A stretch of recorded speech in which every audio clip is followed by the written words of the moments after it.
Hey, work from homers, Adam Schrader here. We love bringing you this podcast, and thousands of you have proven that it's been helpful for you.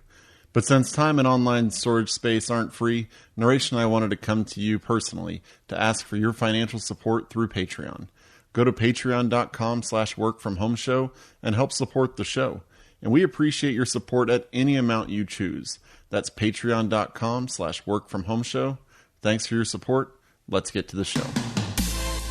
Forced to work from home by your employer? Laid off or feeling depressed at home? Do you want to make money working from anywhere? We'll show you how to do it from your couch.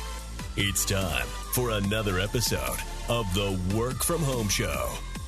Coming to you from their homes in Austin, Texas and Tampa, Florida, here are your hosts, Adam and Naresh. Welcome to the Work From Home Show. Shout out to all our homies, homeboys, homegirls, home trans, all the work from homers out there. I'm Naresh Vissa.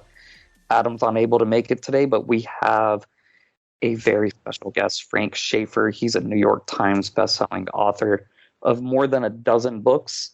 He is a survivor of both polio and an evangelical fundamentalist childhood. His father was a late author, Francis Schaefer. He was also a minister, I believe. Frank is an acclaimed writer who overcame severe dyslexia, and he is a homeschooled and self-taught documentary movie director. We've talked on this show in depth since Adam homeschools his 4 children. Talked about homeschooling, the benefits of it, and how so many parents have had to homeschool because of the pandemic, and many permanently shifted to the homeschooling model. Frank is also a feature film director of 4 Hollywood features, and he is the author of the new book, Fall in Love, Have Children, Stay Put, Save the Planet, Be Happy. I think those 5 ideas and principles are certainly worth striving for and living life. So with that being said, Frank Schaefer, welcome to the Work From Home Show. Thank you so much for having me and for your interest in the book. This is a great thing for me. Thanks. Well, before we get into your book, I want to talk a little bit more about your background, talk about stuff that I was not able to read in the introduction. You used to be an evangelical preacher, like your father, I believe, and you spoke alongside the likes of Pat Robertson and Jerry Falwell, 2 of probably the 4 or 5 most famous and successful evangelists out there. Why did you leave that life? Well, I have to go back a little further to give you a thumbnail sketch of all that. And it really started unintentionally because I was born into an evangelical missionary family. Francis and Schaefer had moved to Europe in 1947 to work with kids after the war in bombed out cities as missionaries. And they located in Switzerland because the infrastructure was still intact, unlike Holland and Germany, France, all the other European countries that had really been dragged through the war. And so I was born in 1952. I'm pushing 70 years old now, in a Swiss chalet that was part of their mission. The first part of my childhood was spent with them as missionaries in a very obscure setting, people coming, not that many people coming to the mission. And then my dad started writing books in the late 1960s, early 70s, and he became a worldwide phenomena in the evangelical subculture. So kind of like now, NASCAR. Where was this? Was this in Europe? Was this in Europe? No, this is in the U.S. and in Europe and globally. But you know what? I always try to explain to people that if you're not into F1 racing or NASCAR, you're not going to know who the drivers are. If you're in that world, everything is a subculture, as you know. If you're in that particular subculture, then these people are household names. Well, similar in the what I'll call the evangelical ghetto in North America. In the 1970s and 80s, if you had asked who the most influential American evangelicals were, Billy Graham would have been one, Francis Schaefer, my dad, another. And one of the things that happens inside evangelical ministries is there's a fair amount of nepotism, similar to North Korea and the British royal family, tongue in cheek, but all too true. So by the time I was a teenager and my dad was very famous in that community globally and going around speaking, I would go with him. And pretty soon I'd find myself helping with discussions and leading some groups. And then little by little, I became somebody who was on the circuit themselves. And this is in my 20s. And then I made a film series with Dad called How Should We Then Live, on art and culture from a Christian evangelical point of view, followed up by another film series called Whatever Happened to the Human Race, which featured my dad and Dr. C. Everett Koop, who became Ronald Reagan's Surgeon General. And from then on, we were really, as a family, the beginning of the formation of the religious right that eventually took over the Republican Party to the extent that Donald Trump was elected mostly by evangelical votes in the U.S. So that's a thumbnail of my family. Now, as for me, leaving the evangelical fundamentalist subculture really began when I was in my late 20s and early 30s. And it started with me just choosing not to be part of something that by that point I was seeing as very ugly, very reactionary, often bigoted, and certainly not the place I wanted to spend the rest of my life, although the income was great. And within that enclave, we were very well known. But on the personal note, the real reason I got out is because it was ruining my marriage to Jeannie. I had gotten her pregnant when we were 17 and 18. We were young parents. It was putting me on the road for 6-7 months a year. And frankly, I don't know on this podcast what your use of language is, but given the background that I had, what's that? I said, go ahead. Yeah, we don't believe in censorship. Okay, so frankly, just this the way I put it in the book, trying to describe this is as follows, and that is that when you're raised in a certain type of fundamentalist background that teaches you as a young man that you are supposed to be in charge of women, that the father is the head of the household in the sense that he disciplines, he's someone that's a bit fearful. His wife is supposed to obey him and be his quote-unquote helpmeet, to put it in the biblical terms. Essentially what it means is you've been raised to be an asshole by divine right. In other words, all the worst instincts of all we humans, male, female, non-binary, doesn't matter, which is to dominate other people and get them to bend to our will. If you're the child, a male child in an evangelical household, you're told, no, that's the way things are supposed to be. Women are supposed to do what you tell them. Well, my wife, Jeannie, was not going to put up with this forever, and she pushed back really hard and tremendously courageously as really just a teen and a girl in her young 20s.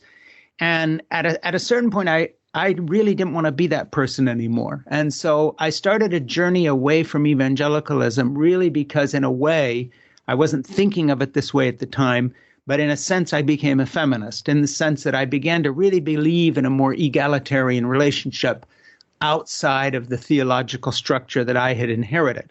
So my real journey out started as a choice to be married to Jeannie and to try to be a better father than this asshole by divine right had crafted me into being. And of course, when you begin to tug at one thread of an ideology, sometimes the whole thing comes apart. And so within about a 5-year period, I bailed completely and, got into the B-movie business in Hollywood, made 4 feature films, not very good ones, by the way, made some more documentaries, and then was very lucky because in 1990, my first novel, Portofino, was published, the town in Italy, Portofino, followed by Saving Grandma and Zermatt. And those 3 books, the Calvin Becker trilogy, were translated into 9 languages, went global, and became very successful. And that gave me permission to keep writing.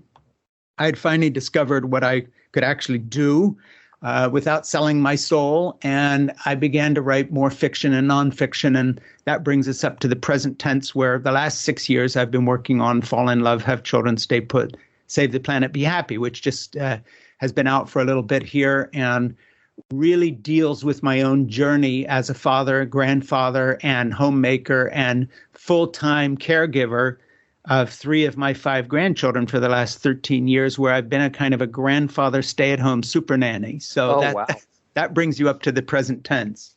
Okay, we're going to have to get into that. But before we do, quick question. You said you had 4 Hollywood feature films. We mentioned that in the introduction. What would you say was the most successful or the most well-known of those four films that our Well, listeners they're all low budget pieces of crap, but here's a list: Wired to Kill, Headhunter, Rebel Storm, Baby on Board with Judge Reinhold and Carol Kane. That one was for ABC. And essentially, none of them are as awful as some really bad movies you see.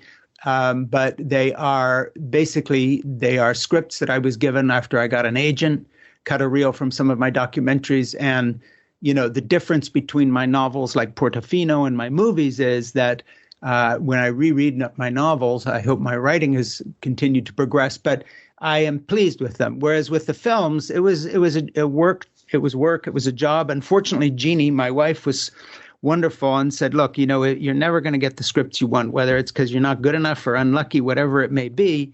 Why don't you write a story along the lines of the ones you're telling our kids about what it's like to grow up in Europe as the son of missionaries and the funny things that happened and all the rest of it. And that became Portofino, my novel. So, the movies were a paycheck at the time. And I do know something about the movie business in Hollywood, but that's in the past for me at this point.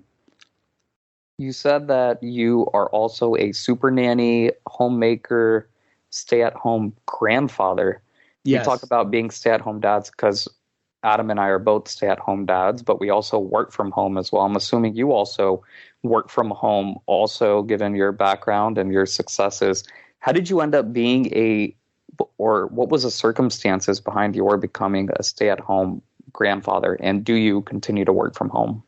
All of the above, yes. And the circumstances are this. Of course, as you know, as a writer who's written some 15 books or so, a lot of my life has been working at home, not by choice in the sense that I wouldn't go out, but because that's what writers do. And writers that can earn their living writing, and I've been lucky to be able to do that, are working at home. Long before COVID happened, that's what we did.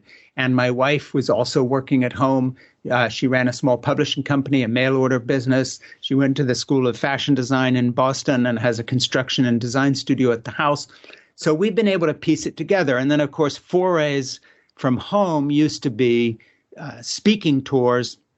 When a book would come out, I would do some bookstore stuff, but I'd also speak in a lot of colleges. I've been out on the college circuit many, many times and supplemented my income with that because, books come and go. Some do better than others. But between the writing and the speaking, I was able to patch it together. But I was already working from home once I switched out of being an evangelical shill for, what we were doing on one hand and then got out of the film business. I've been working from home, I guess, you could say for 30, 35 years now. Really done nothing else. I've never gone out and worked outside of my house unless you count speaking engagements. And Jeannie's been the same. So we were working from home. I had a son, John, who joined the Marine Corps right out of high school, found himself in Afghanistan after 9/11, was there twice, came back, went to the University of Chicago.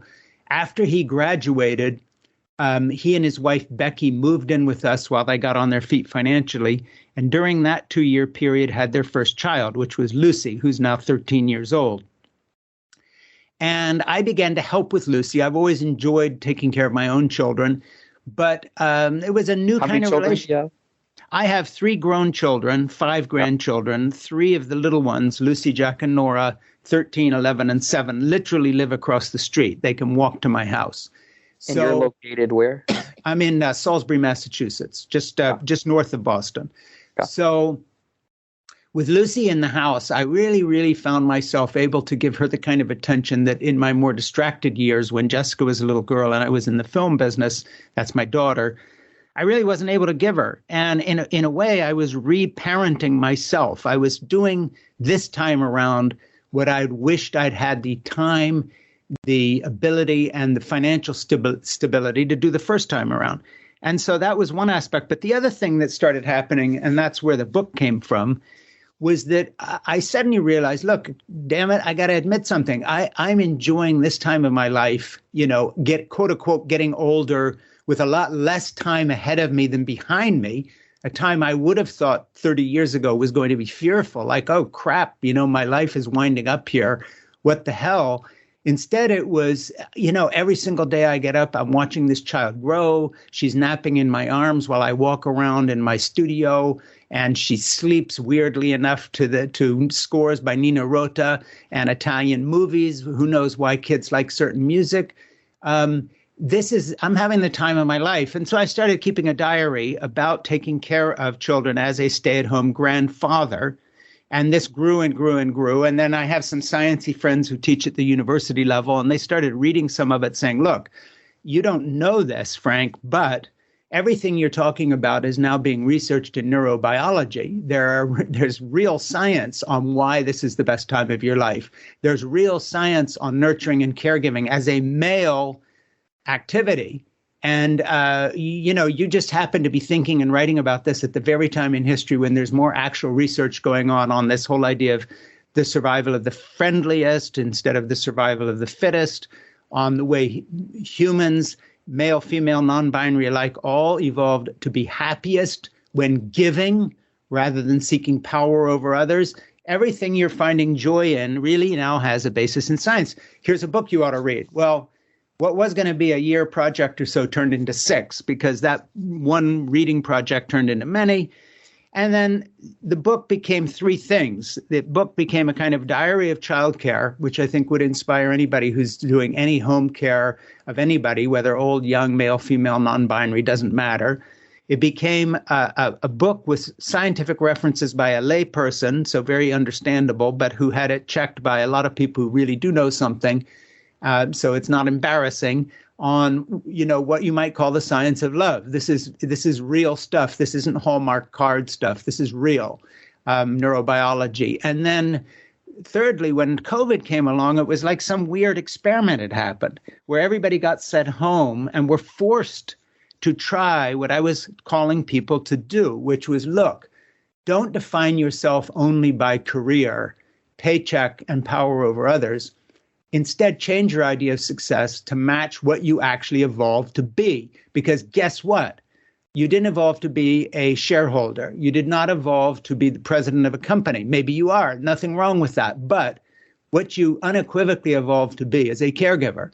And the giving and receiving of care and love, whether you're on the giving end or the receiving end, is literally what all human joy revolves around. It is the one thing that we can't do without. So when you look at the tables of loneliness and all the studies that are being done by insurance companies and others, when you look at any single table, actuarial table of longevity and all the rest of this thing, the one big non-negotiable thing is the quality of your interpersonal relationships. So Fall in Love, Have Children, Stay Put, Save the Planet, Be Happy is not a book that tells people they've all got to fall in love romantically, they all have to have biological children and so forth.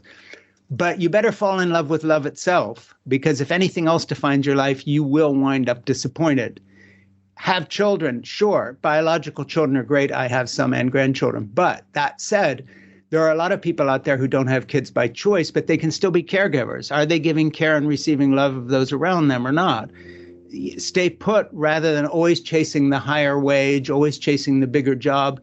You want roots in community. You want a stable relationship. You want help when you turn around somewhere. You better know who your neighbors are. And by virtue of Fall in Love, Have Children, Stay Put as priorities, you will save the planet, because rapacious consumerism is destroying our planet, not people who are just caring for other people as their priority. And then, of course, be happy. Maybe a good choice of words, maybe a better one would be find joy, but that's the book. I think that advice, that answer that you just gave, is something that is applicable not just to our listeners who work from home, but to everybody, whatever their circumstance or situation may be. It will certainly help them rebalance their lives and certainly their work lives if they take all of these ideas, falling in love, having children, staying put, saving the planet, being happy, then they can certainly rebalance their work lives. Would you agree with that? Yeah, absolutely. And, I would just add that so often when we talk about, for instance, caregiving, it's presented as this kind of duty that we sort of owe somebody. And I really present it completely differently. And that is especially when I tell my fellow males, grandfather, father, whatever may be, lovers, who knows, quit eating the wrapper and throwing away the candy. We talk about these issues as if they impact feminism, as in, let's share caregiving so that women can have careers. There's another way to look at this. Let's share caregiving so that men and women, both, non-binary people as well, whomever, can live human, joy-filled lives. Having children is not easy. Caregiving is not easy, but nor is anything else worth doing. And so, the idea that you're going to be happy all the time, of course, is nonsense. But the idea that you can find meaning in what you're doing all the time, notice there's a difference, is not nonsense.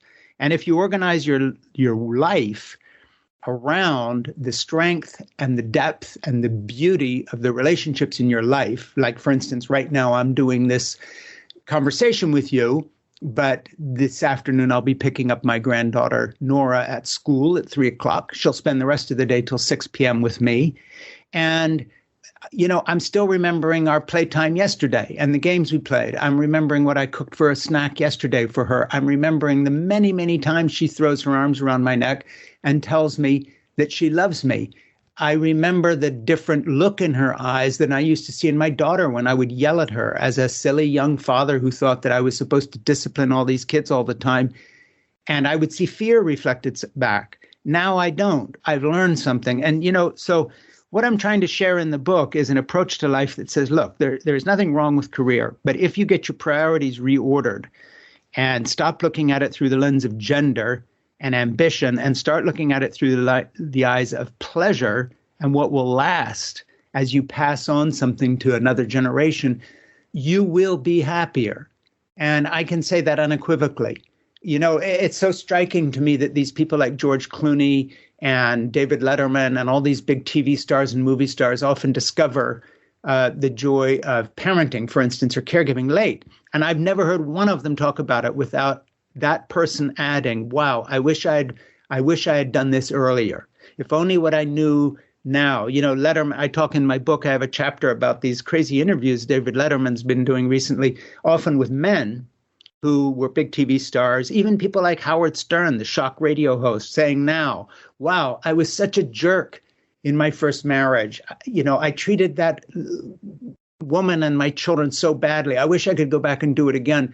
Finally, I've gotten my life in order and I realize what's important. These journeys of discovery, you don't have to wait till you're 60, 70 years old to find out. So I'm hoping some younger folks read my book while they have the chance to adjust their idea of success and how they define it. And I hope that gifts them with an opportunity to be far happier than the corporate world of shareholding profits would let them think is the path to happiness. Now, your wife, Jeannie, is she still around? Yeah, very much so. Jeannie and I are, we are quite a pair. We've been married 52 years now, and we've got, the big surprise here is to stumble into our 70s and find that we are, very happy together. And of course, we're very lucky. We don't take any virtue in that. But for me, she had a heart attack a while back and got through it very well and had a stent put in, and she's doing just fine. But there was kind of a moment when she was coming out of anesthesia, having been in a 2-hour procedure to put a stent in and do some things.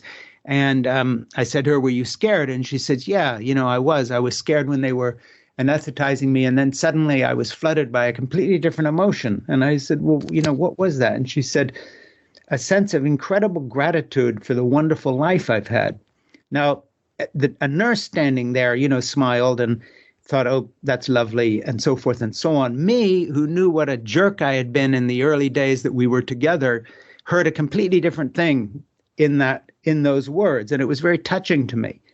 And I heard her saying, I forgive you, because the fact of the matter is I was there. So essentially, I know that her journey to a time in our lives of such joy with these children and grandchildren grown, and these kids growing up being influenced by us, we got there in large measure because I changed from the way I'd been raised to dominate to something completely different. But she had to go through the change process, and she still looks back and says, I'm grateful for the good life I had, which is another way of saying I forgive you. And she doesn't regret the journey she took. To me, that kind of fulfillment that I found in that moment and that she found, and, in a penultimate moment of meaning when you're, possibly dying, and this is what you find, she didn't sit there enumerating career achievements, and she's had some. She didn't sit there saying, I'm so glad I was married to some guy who wrote a bestseller once or something like that. You think about that, at the real moments that matter, when a child is ill or a spouse or a lover faces something tough like that, or we face mortality ourselves, what we reach for is the meaning we found in the love we've received from others. And that's what Jeannie was reaching for, and that was what I was reaching for. And, so for me, it's a great relief to get to 70 years of age and to realize that I don't fear the future. Instead, I'm very grateful for the past I've had because of the love I've been able to have and to share. And I think that when you get to that realization at whatever age, you're beginning to acquire a little bit of what it means to have learned something from this life. Whereas sometimes in the striving part of our life, we're always reaching for this thing in the future, but we're not really looking back into a past to see what it is that actually made us happy. And I think that's the difference. To all our listeners, we did an episode on happiness. One of Frank's goals is for everyone to be happy. If you go back to episode 1 in season 2, so that's season 2, episode 1, when we kicked off that season and the new year, we shared 4 reasons to be happy. And then we did a subsequent episode 1, season 3, where we shared an additional way that we can be happier. And those 5 reasons, based on science and research, and I want to hear your thoughts on this, Frank, because when you tell someone, hey, just be happy, that's kind of like asking someone, hey, like, what's going to happen after you die? Who knows? How do you be there? And so we were able to quantify this down to 5 ways to pursue happiness. Number 1, yes, money is a big deal. And the data shows that if you make $95,000 a year, if it's a 2-parent household and it's a combined income of 95 times 2, which is $190,000. So let's just say $100,000 per person, per adult, then the happiness level goes up. Now, anything above that amount, so let's say you're a married couple making $200,000 a year and you get a raise from $200,000 to $400,000, the utility goes down. So the idea is once you reach that $95,000 per parent or per adult threshold, the utility is falling. So yes, money can buy happiness, but only up to a certain point. And actually, the more of it that you have, the less happy that you will be. And this is according to the research. So let's say you're a billionaire and your friend is worth 1.2 billion, you're worth 1 billion, and you're striving to beat not your friend, let's say he's your enemy, you're going to find yourself more unhappy even though you have all the money in the world. So number 1 is money. Number 2 is the quantity of your friendships. People say quality over quantity, but quantity is very important because as you get older, especially, the quantity of your friends starts to dwindle. So if you only have 2 or 3 friends or close family members and you're 85 years old and they're all gone, then you'll find yourself unhappy. Number 3 is the quality, obviously. So the quality is extremely important. And these are not in any particular order. They're all equal. Number 3 is the quality. So the quality of your relationships with your friends, assuming you have a high quantity. And we did an entire episode with the psychologist or the scientist who invented the Dunbar number. So the Dunbar number says that you are able to, I don't remember the exact number, but it's somewhere between 115 to 130 quality friendships. So it's not 7, it's not 8, but that's the scientific number. So you want to have a high quality of friendships, people who you consider family, people who you can call any time of the day or just ask to go get some coffee or take a walk around the park. And then number 4 is exercise, because it has scientifically been proven that exercise makes you happier. And we don't need to get into all those details. And number 5, which we talked about in a later season because we didn't discover it until later, and I'm sure you have a comment on this, is religion and spirituality. So it's not necessarily being religious. You used to be very religious. You talked about how you left the evangelical space. But I can tell that even though you may not be religious now, you are deeply spiritual. And being spiritual, so we can call it religion and spirituality, or religion or spirituality, being spiritual is the reason, I think, why you wrote this book. It's this idea of understanding that your purpose is much greater than working a job, that you have a higher meaning in life, and that you are just very thankful for what you have. So these are what I would say 5 reasons for being happy. And I just wanted to break that down because when you said in your book title, the last part is be happy, and you tell people, hey, just be happy. This is how I would break it down. Yeah, no, I think that's a really great list. And obviously, I have thought about these things, and a lot of that found its way into the book. And I would just add one thing that I put toward the end of the book in a kind of a series of bullet points. And that is one of the things that will snap someone out of feeling bad or even being depressed. I don't mean this is a cure for clinical depression. I mean depression in the less clinical sense is giving. And that's literal. There's a lot of scientific research on that. Yes. The pleasure of giving something to someone. I mean, quite literally, I use an example at the back of the book just to show that I mean it in real life. I'm not talking just about, charitable donations on a sort of a business tax deductible level. I mean, real life giving where, you're in a supermarket and somebody ahead of you has got a cart full of groceries and they either have lost their wallet or don't have it or didn't have enough money or they're on food stamps and they're a little bit short. And they're saying, well, we can roll the cart into the cooler and keep it for you till you come back. And the person starts saying, well, maybe I can't do that. If you just pull your wallet out and pay for that week's groceries for them as a stranger, there's research showing that acts of generosity like that actually will leave you more ebullient and happier. I'm not talking about morals here, do the right thing because Jesus said so. I'm talking about pure psychology here. You will be happier. And that's across the board. I mean, just if you've ever given a gift to a child who really loved it, think of how much more pleasure you got out of watching, say, my little Nora cradling a doll I gave her, running around telling me now she's called her Lucy and all about what they're doing.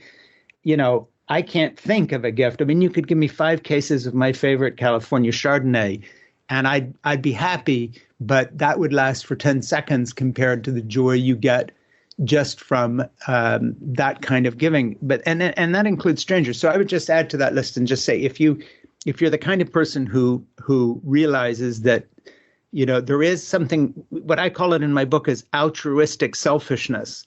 When you really realize what makes us happy, often if you really want to be selfish and find joy, the way to do that is to be selfless and to give. And that's also scientifically backed up. And I would just add that to that 5-part list. I think it's really excellent. And, it goes back again to the things this culture holds out to us from grade school on as what we should be ambitious for.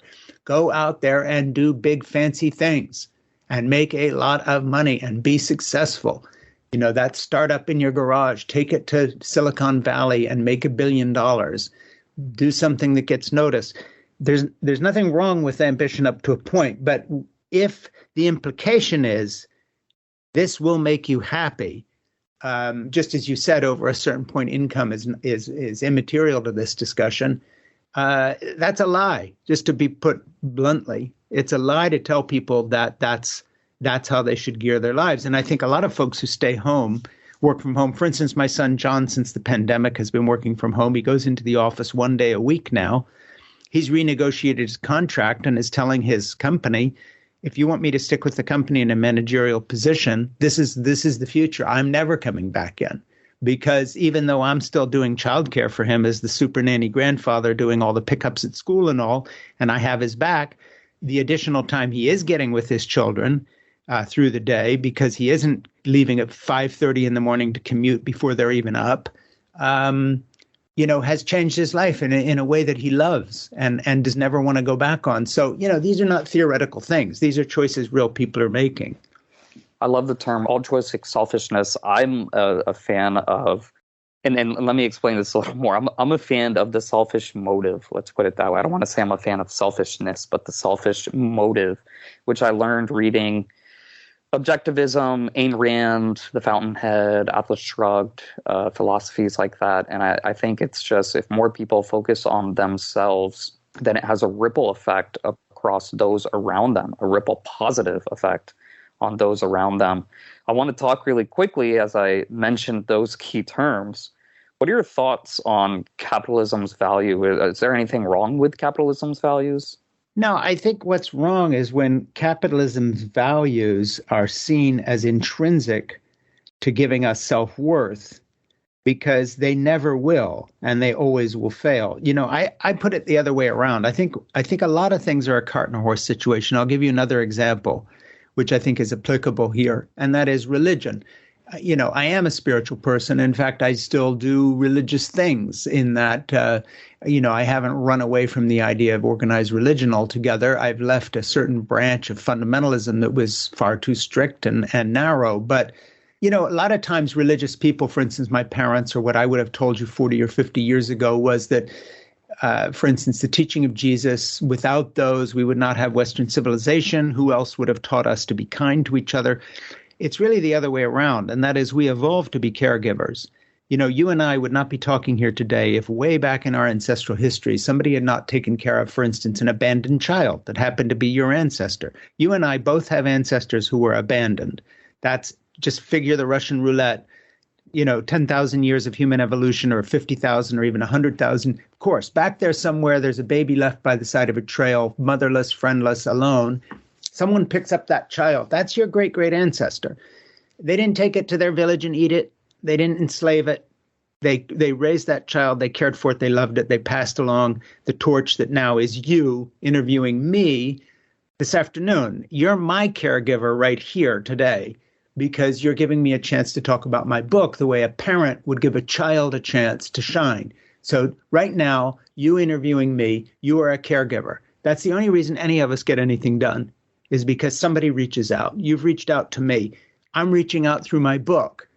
So when you look at the cart and horse situation, the caregiving always comes first. That's why I'm an optimist about the human race. We've made it this far because caregiving is something we evolved to be. Now, Jesus and other prophets or people, religious leaders come along. Organized religion tries to codify it, and so does government. And they do this because it's so valuable. So all of a sudden, it's against the law not to caregive. You have to call 911, or you have to stop at the scene of an accident, or your church says follow Jesus' teaching on the Sermon on the Mount. There's nothing wrong with that. And the desire to codify what you might call selfish altruism is because it works. Everybody wants to live in a culture where somebody calls 911 if you're knocked down by a passing truck.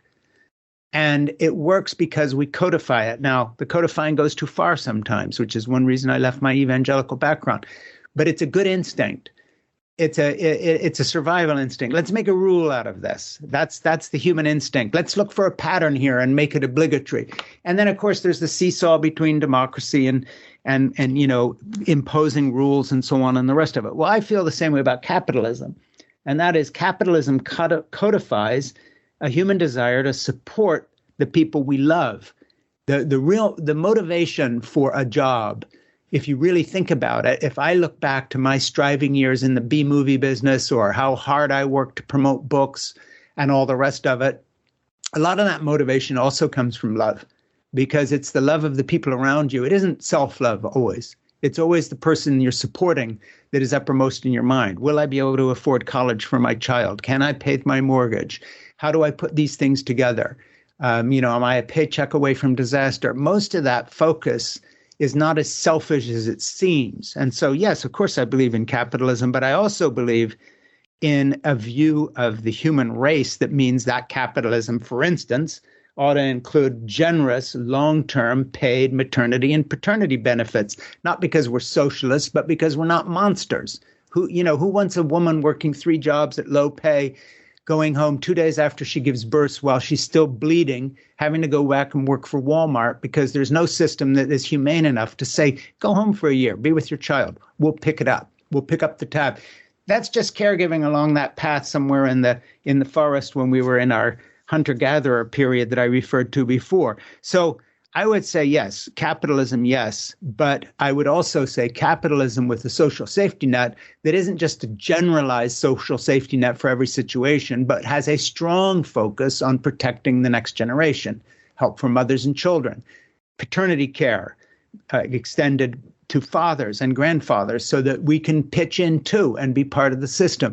Social security benefits paid to people who do choose to stay home with their kids and quote unquote don't work. In other words, recognize caregiving and recognize it at both ends of life. Don't just recognize it for children. Recognize it for that middle-aged parent who's having to care for not only their own kids, but that 91-year-old mother, and make it intergenerational.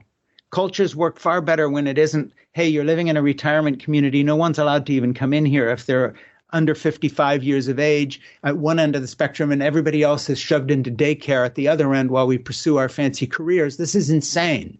You know, grandparents, parents, intergenerational, let's all show up for each other. That's going to be a better and happier world. And that's the thesis of my book. I do agree with that. I just, and we don't need to expand on this, but I think that's where the government steps in general. I'm not a huge fan of government stepping in, but in certain situations like this, they should step in and not put the onus on the businesses, because our listeners, we're small businesses, and we certainly can't afford, if we had a few of our part-time employees or even full-time people saying, hey, I've got a male or female, man or woman, saying I've got to take paternity leave for 3 months and I need full pay and benefits. So that's where the government, I think, should certainly step in like they do in many other countries, and the government can't afford it. We saw several programs during the pandemic where the government stepped in and said, hey, we're going to give you stimulus checks, we're going to give businesses PPP, EIDL funding, not even loans, just free money. So I'm with you there. I want to talk really quickly about falling in love, because that's another topic that's similar to what happens after death.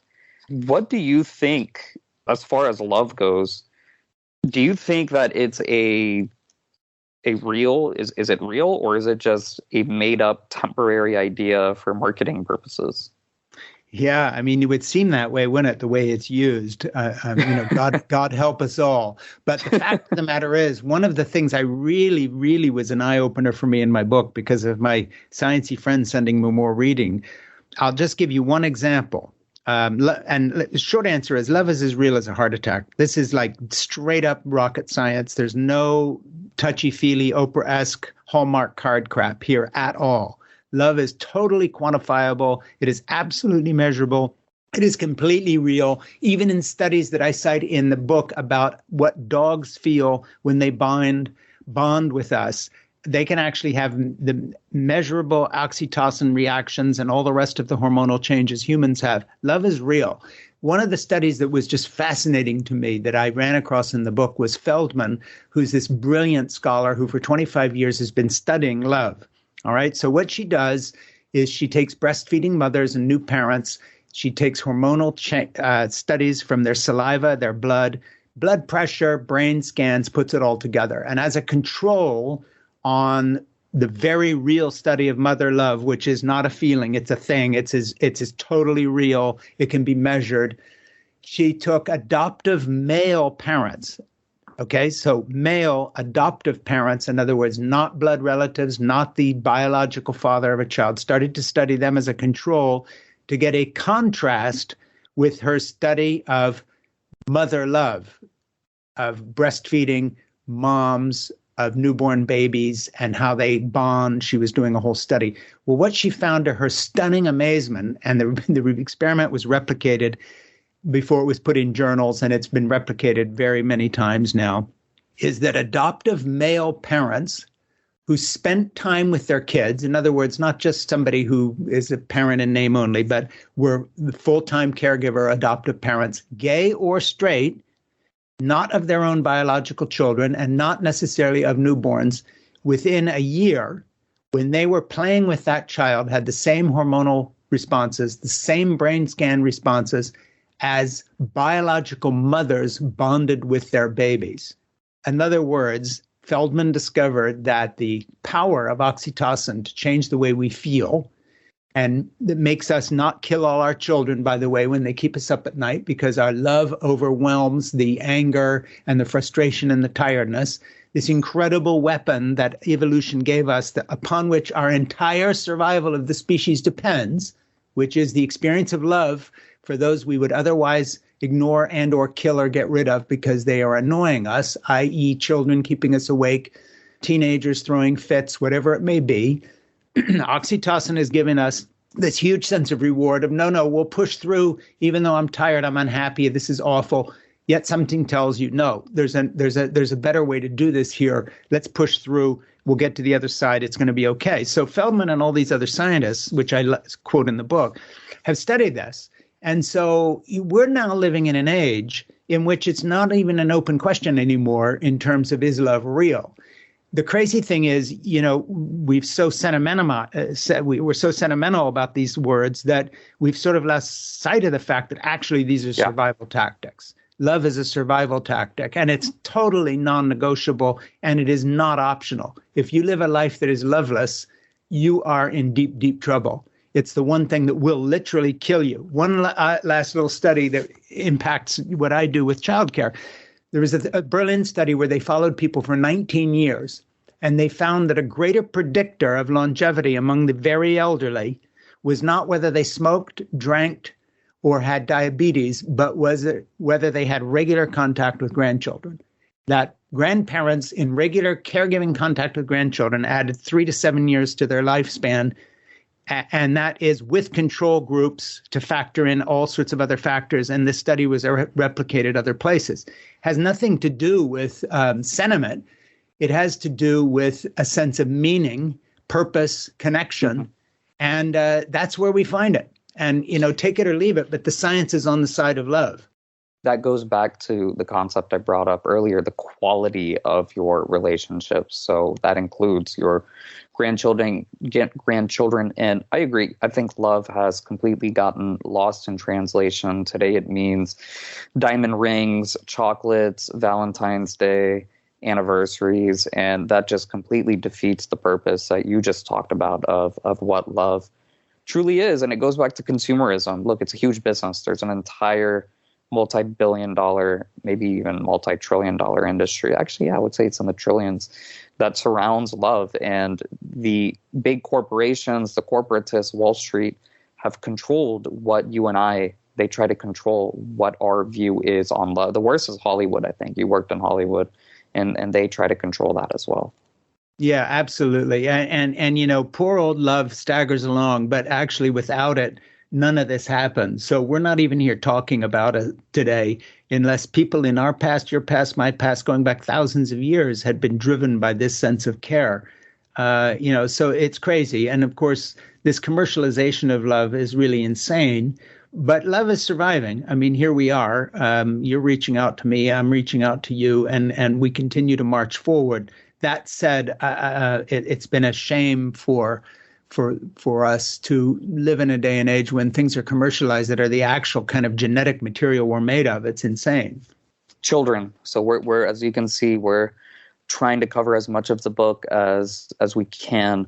Have children. That's what you say. I want to hear your thoughts on this, because for you to be so explicit, hey, fall in love, have children, and I'm assuming somewhere in there you also mean get married. Because I do believe, no religion or anything, I just think it's a good idea to get married and have children. But I feel like those who don't have children, or who may get married and don't have children, decide not to have children or not to adopt, or those who decide not to get married altogether. And I've only realized this recently after having my own child and creating my own family, but I feel like you're missing out on a completely different side of life, and missing out on really the true purpose. This entire conversation is about finding purpose and meaning, but you're missing out on really purpose and meaning in life. Would you agree or disagree with that? Yeah, I mean, obviously you vote with your actions, and Jeannie and I have been together for 52 years, and I talk about that in the book, and the children and the grandchildren. The only thing I would say is I then extend that, and I say, look, if you're not married and you don't have children, and you're never going to have children, that doesn't preclude you being a caregiver and putting your priorities in order in a sense that will still leave you as happy as you can be. Now, Completely agree. Really good point.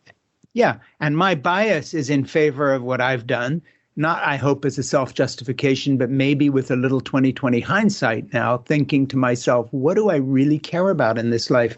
Well, guess what?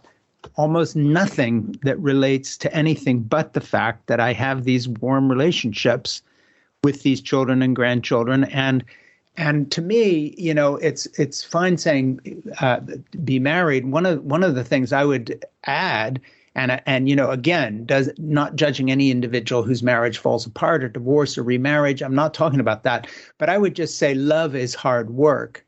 And if you expect to have to struggle to make a corporation work, don't walk away from your marriage or your relationship because it's very difficult. When I look back over the trajectory of the 52 years I've had with Jeannie, and again, this is going to sound sentimental, but the best part of our marriage has been the last 20 years because we're grown-ups now. We love each other. We are best friends, and it takes a long time to get there. And if we had walked out on each other and slammed the door on our relationship, the 1,000 times that we were having hard times back in earlier stages of our marriage, the first 10 years, really difficult. We were young. It was rocky. It was tempestuous. Thank God, Jeannie and I, one person or another, stood up at one other time or another time and forgave and kept going. Because not only do I believe in long-term pair-bonded relationships, whether we call it marriage or something else, I really believe that the essence of those relationships is not giving up on each other and not expecting to be able to change the other person, but rather changing for the other person to make the marriage work. Look, we do that for work. We do that for business. We do that for entrepreneurial things. We need to understand relationships have to be worked at. And one of the things that I do in my book is I have sections in the book saying, listen, who am I to tell you what to do? However, if you want your relationship to work, here's some things I've picked up along a 52-year marriage and why it is valuable to us at this point.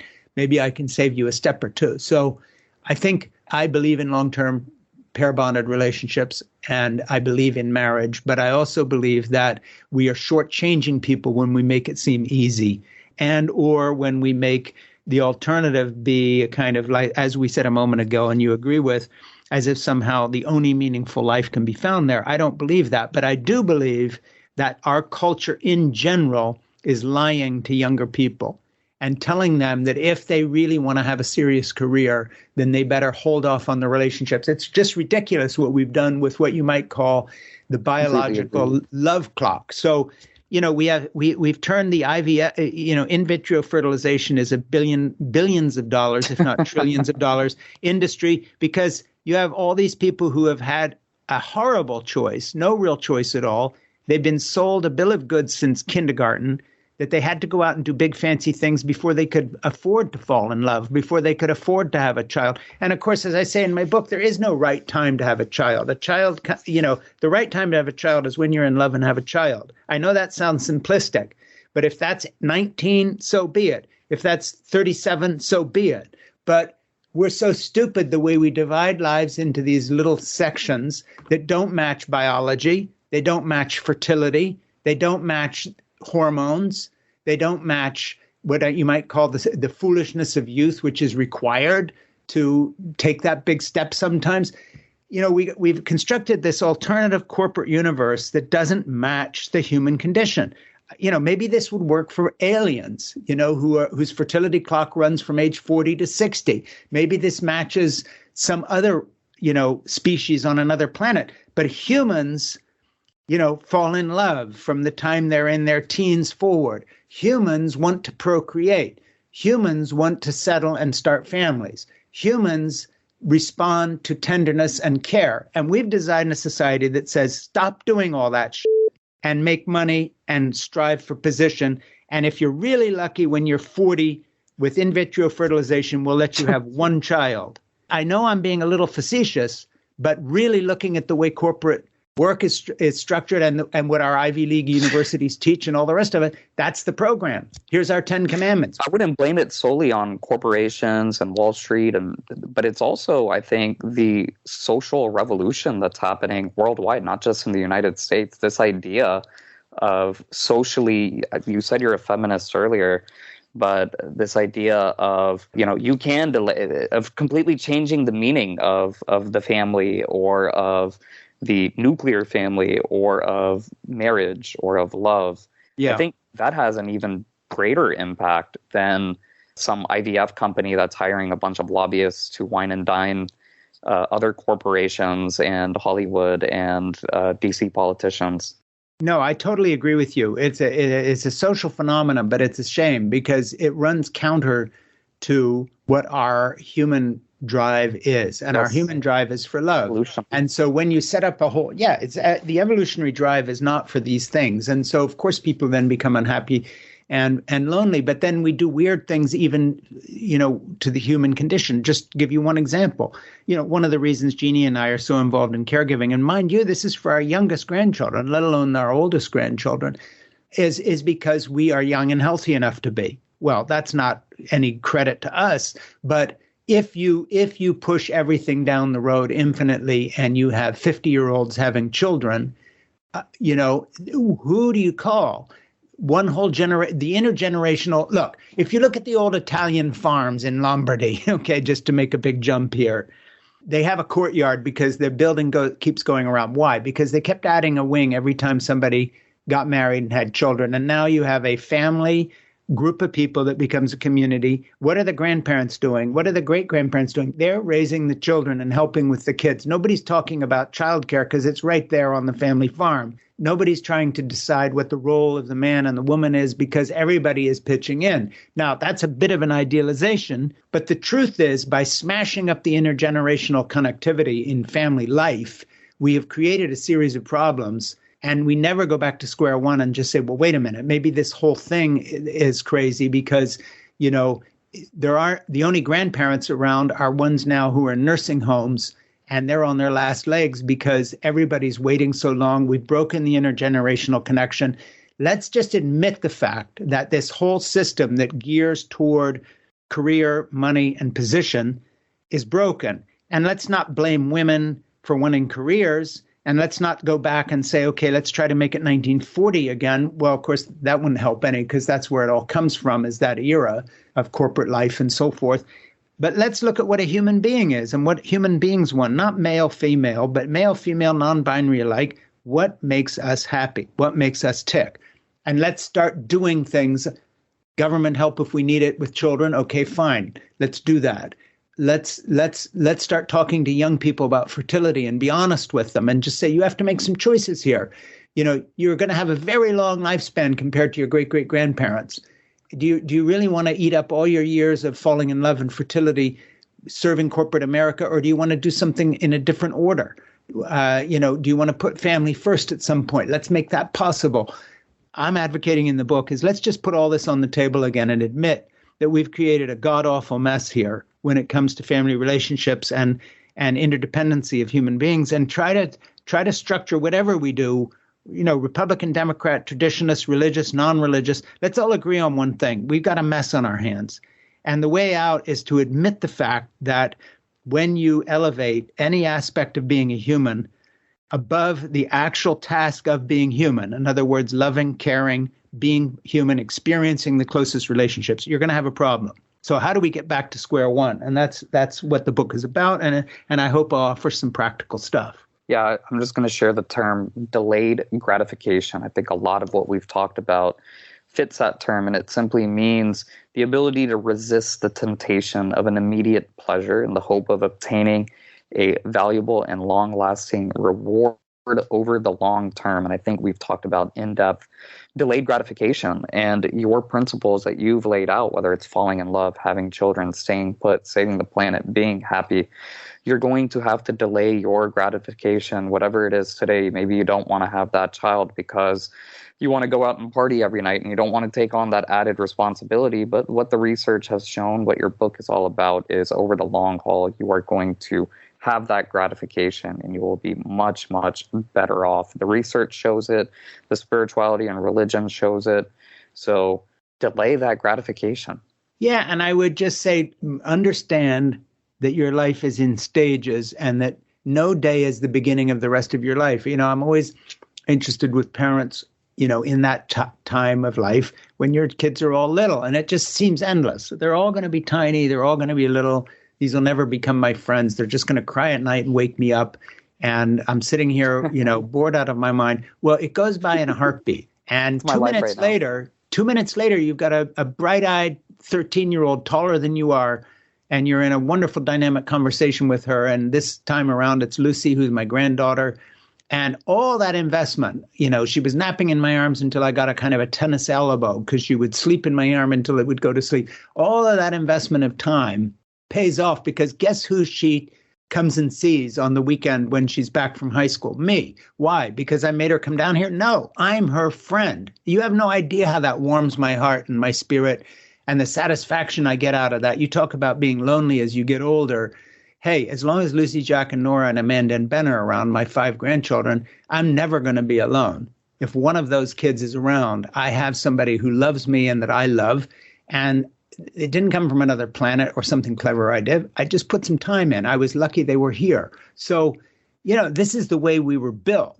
This is the way we evolved. This is not, I haven't made some great, amazing discovery here. I'm just simply saying, hey, take a deep breath, look around. Who are you?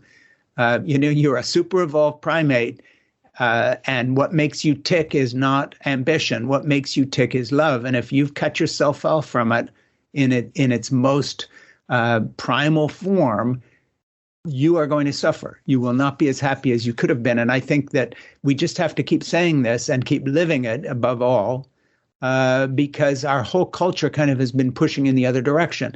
I hope the pandemic has shown a lot of people, and there's certain studies and polls shows that it has shown a lot of people, that when you do take a deep breath and look around at what you've got right in front of you that you're already doing, say being home as a parent, a male or female, and is no difference. You're going to discover, wow, maybe I should reorder other pieces of my life along this pattern. So let's hope as the COVID pandemic continues, but at the same time we learn from it, that there can be some reordering here and that we don't just have to assume everything's going to keep going the way it is. Last question. I know you got to go. I got to go. And this is off topic, but I'm curious to hear your thoughts. You brought up during the interview, and we've seen the media coverage of evangelicals supporting former President Trump. And I'm still wondering, and by the way, I voted for him. I'm a supporter, but we don't need to get into that. Our listeners know that. How did a womanizing playboy like Trump get so much support from evangelical Christians? I mean, I don't think he ever really went to church. He's not a religious person. But what about him got him that demographic? Because it was not partisan by any means, I don't think. No, I think it really goes back to one issue, and that is that the evangelicals saw him as a way, through some leadership of people who told them that this is what he would do, that they had made deals with him to get the kind of judges nominated to the high court and to other federal benches that would give them a chance on some of the social issues that they do believe in. In other words, I don't think that any evangelical that I would have known, or I know evangelicals who voted for him, did so because they thought he was a good guy. They voted for him because they think he's a stepping stone to something they want in the political arena on issues such as abortion or related topics. So I think it was a kind of a social contract, and it may have jumped up and bit them in the butt. I mean, again, we're not so much into the politics on this, but I think that the evangelical leadership, from one point of view, sold its soul. From another point of view, was very clever. But however you look at it, I don't think that they were being stupid about it. I think that they saw a kind of a quid pro quo where the votes would be in the hope that he would do some stuff on their social agenda, and to some extent he did deliver on that. So I don't think that the evangelical vote was dumb. That doesn't mean I agree with it or disagree for the purpose of this discussion, but it does mean that there was a political strategy involved.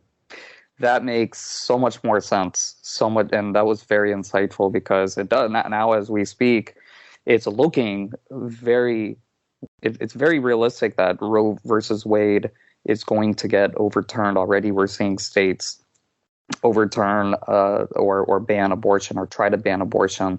And I didn't think this was imaginable 10 years ago. When I was a college student, when I was a young adult in my 20s, I didn't even think this would become a topic of debate. But now that you bring it up politically, and the deals that he probably made, and now it makes so much more sense. And I think we are seeing the results. So they're at least moving in that for them the right direction of what they wanted. So that certainly makes a lot of sense.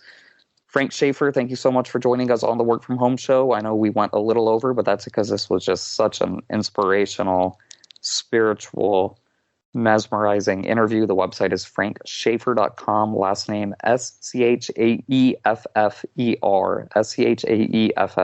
frankschaeffer.com. Frank, any final thoughts you'd like to share with our listeners, or anything else you want to promote? Well, just to thank you again, and without in any way being sentimental or maudlin, to say again, as I said in the interview, that when we talk about caregiving, this is caregiving. The fact that you would reach out to me and talk about my book, give me a chance to talk about it and ask intelligent questions and be kind. This is why we are still here, because our ancestors going back tens of thousands of evolutionary years have reached out and taken care of each other. And so, it may not seem very revolutionary, but that's the principle that has kept the human race going. And it is what I'm talking about in my book. So thank you for taking the time to talk about the book.